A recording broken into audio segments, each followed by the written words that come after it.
경제 소식을 빠르게 전달해 드립니다. 네, 오늘 굿모닝 경제는 석병훈 이화여대 교수와 함께하겠습니다. 교수님 어서 오세요. 어서 오세요.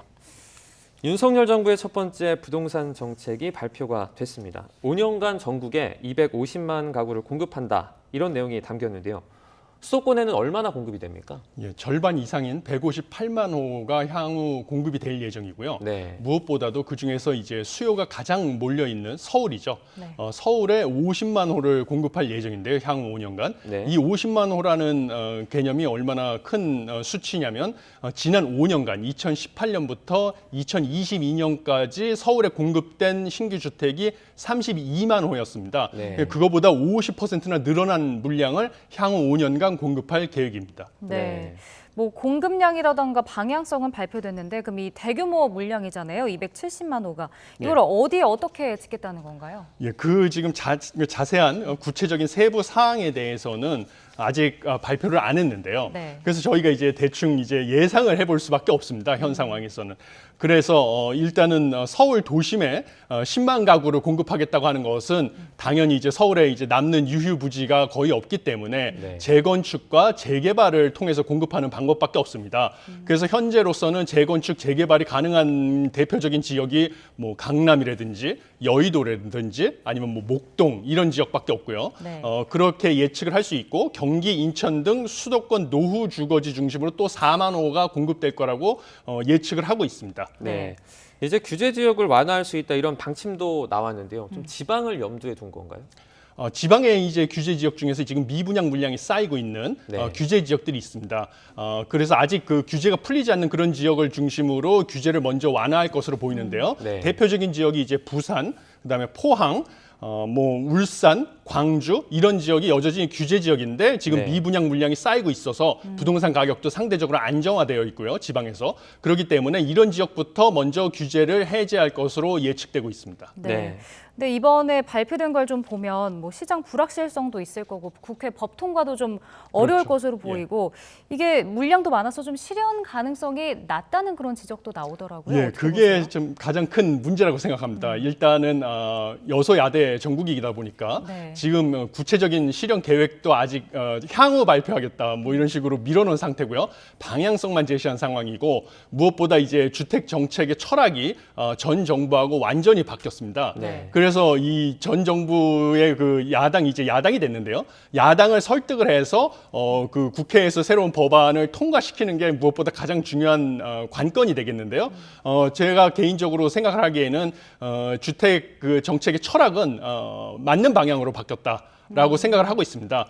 저는 제가 이제 학자다 보니까 이제 제 연구 결과를 바탕으로 말씀을 드려야 되는데요. 네. 작년 이맘때죠. 7월 달에 제가 전 정권 하에서의 수요 억제 정책만 가지고는 주택 가격을 안정시킬 수 없다. 오히려 수요 억제 정책이 장기적으로 주택의 가격을 올리는 메커니즘을 가지고 있다라는 논문을 이제 한국경제학회의 대표 학술지에 발표를 해서 언론의 주목을 받았던 적이 있습니다. 네. 그런데 이번 정권은 이제 반대로 신규 공급 물량을 대폭 늘림으로써 수요 억제 정책을 기조해서 공급을 늘려서 집값을 안정시키는 방향으로 하겠다.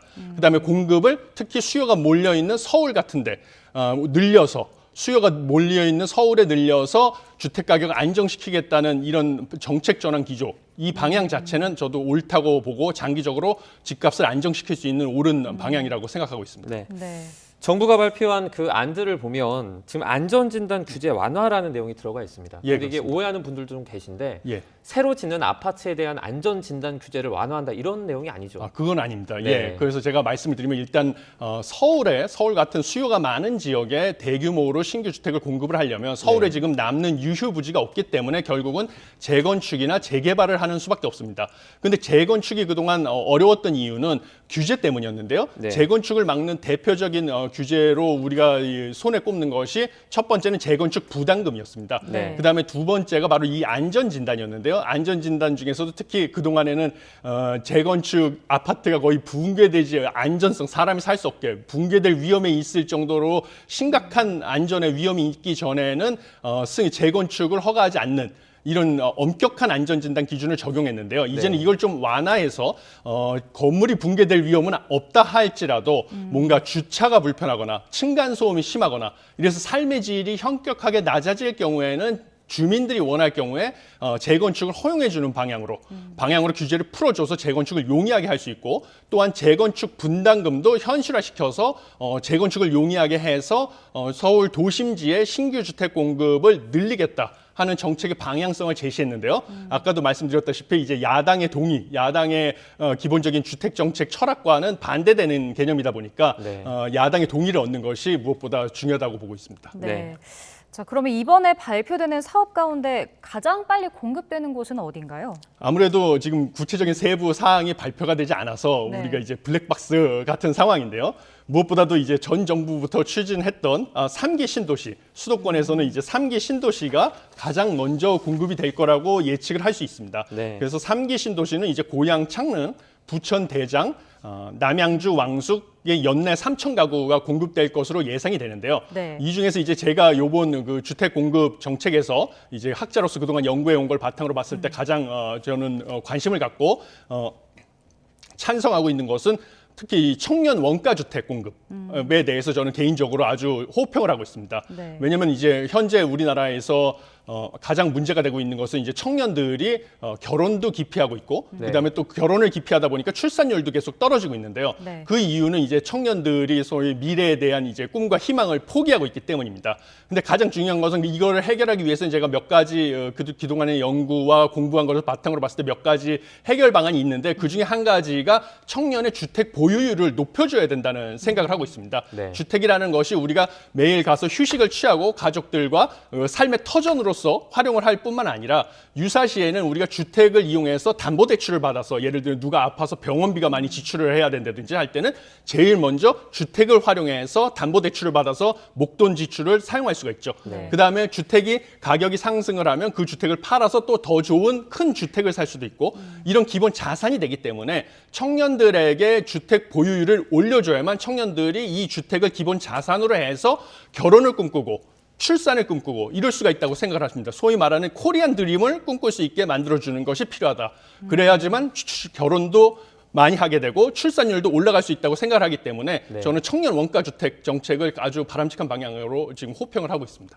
네. 청년의 주택 보유율을 높여야 한다. 예. 그러면 이런 실수요자들 예. 언제쯤 집을 사면 좋을까요? 자, 제가 그것도 역시 저의 최근에 올해 초에 제가 쓴 논문에 의하면 최근에 이제 금리가 인상되기 때문에 뭐 집값이 폭락을 하는 것이 아니냐 이렇게 말씀하시는 분이 있는데요. 네.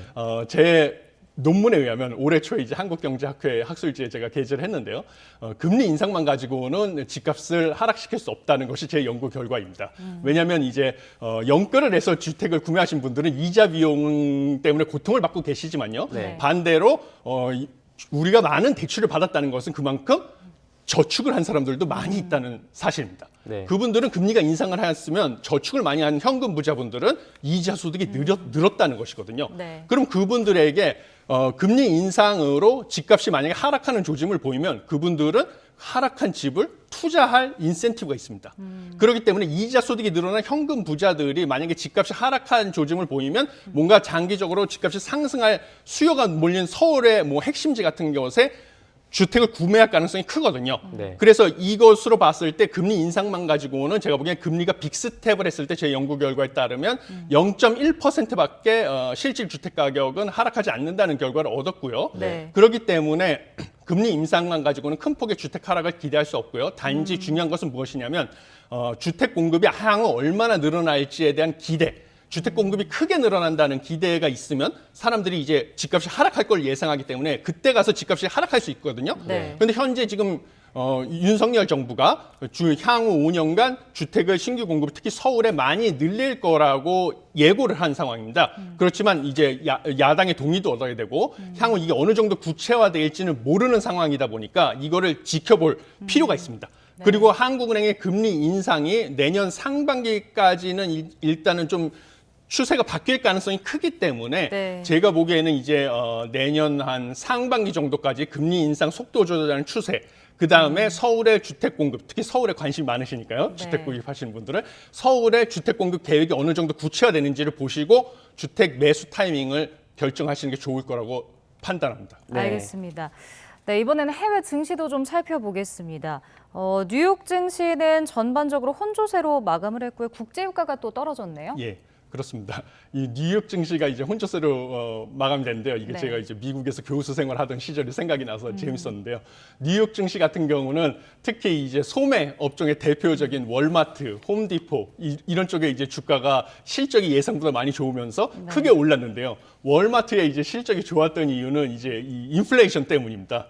왜냐하면 월마트라고 하면 이제 한국의 소비자분들은 많이 아시는데요. 월마트는 미국에서 가장 싼 제품을 파는 마트로 알고 있습니다. 네. 가장 싼 제품이다 보니까 결국은 질은 가장 낮은 제품인 것이죠.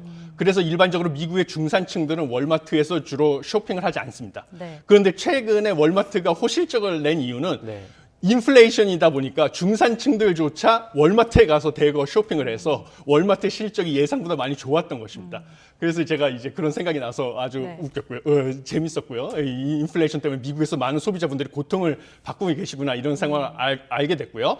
그 다음에 중요한 것은 뭐냐면 미국에서 이제 경기 상황에 대해서 이제 혼돈을 주는 여러 가지 이 지표가 있었는데요. 네. 미국의 산업 전망은 미국의 이제 경기가 앞으로 좋아질 거라는 그런 호조를 보이는 지표가 발표가 됐고요. 반면 미국의 주택 시장을 나타내는 신규 주택 전망을 나타내는 신규 주택 착공 건수는 또 급격하게 떨어졌습니다. 그런데 신규 주택 착공 건수라는 것은 미국의 대표적인 가장 정확한 경기 선행 지표거든요. 네. 그러다 보니까 미국의 경기가 조만간 침체될 것이다.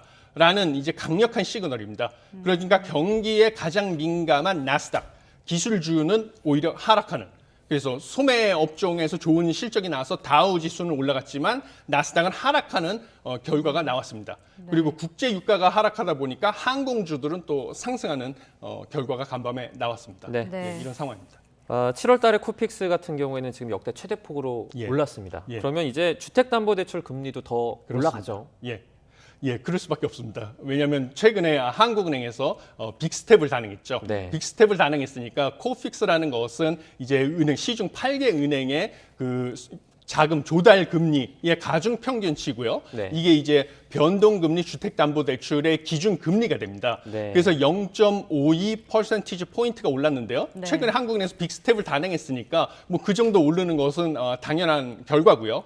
그다음에 이걸 기준으로 이제 주택담보대출 변동금리를 정하다 보니까 최소한 이제 0.52% 포인트는 오를 거로 예상을 하고요. 네. 그러면 현재 이제 시중에 이제 주택담보대출 변동금리의 상단이 거의 6%에 육박합니다. 네. 그러다 보니까 이제 6% 중반대의 주택담보대출 금리 상단, 그러니까 뭐 신용도가 낮은 분들은 그 정도의 주택담보대출 금리를 체감하시게 되는 것이고요.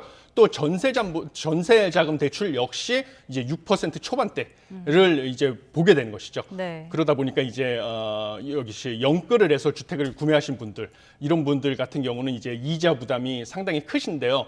5월 달에 5월 말 기준으로 금감원에서 발표한 바에 따르면 가계 대출 지금 연체율 같은 경우는 0.24%로 아직 우리나라에서 안정적인 수준을 유지하고 있습니다. 이 우리나라의 은행 대출 연체율은요.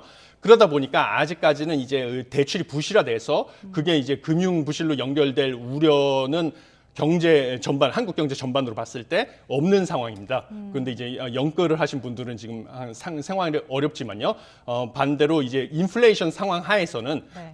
돈의 가치가 하락이 되고 실물 자산의 가치는 상대적으로 올라가는 상황이기 때문에 이제 주택 자체에 이제 투자하신 거는 현명한 선택이었다. 이런 걸로 위안을 삼으시는 방법밖에 현재로서는 없다고 보입니다. 네. 네. 근데 이 문제가 한국은행이 올해 기준금리를 계속 올리고 그렇죠. 또 코픽스도 상승세가 그럴 이어지면 수밖에 없습니다. 이 이자 부담은 어쩔 수 없이 계속 커질 수밖에 없는 거잖아요. 그렇습니다. 예, 지금 시장에서 예상하고 저도 예상하기로는 한국은행에서 남은 3번의 금융통화위원회가 있는데 베이비 스텝 3번을 해서 연말에 기준금리가 약 3%까지 갈 거로 예상이 되고요. 그러면 이제 당연히 코픽스도 비슷한 수준으로 올라가고 그 다음에 이제 기준금리가 올라감에 따라서 이자 비용을 감당할 수 없는 차주의 비중이 늘어나니까 은행에서는 이제 디폴트 프리미엄이라고 하죠. 예대 마진을 더 크게 가져갈 수밖에 없습니다. 네. 그러면 대출 금리 더 많이 올라갈 수밖에 없습니다.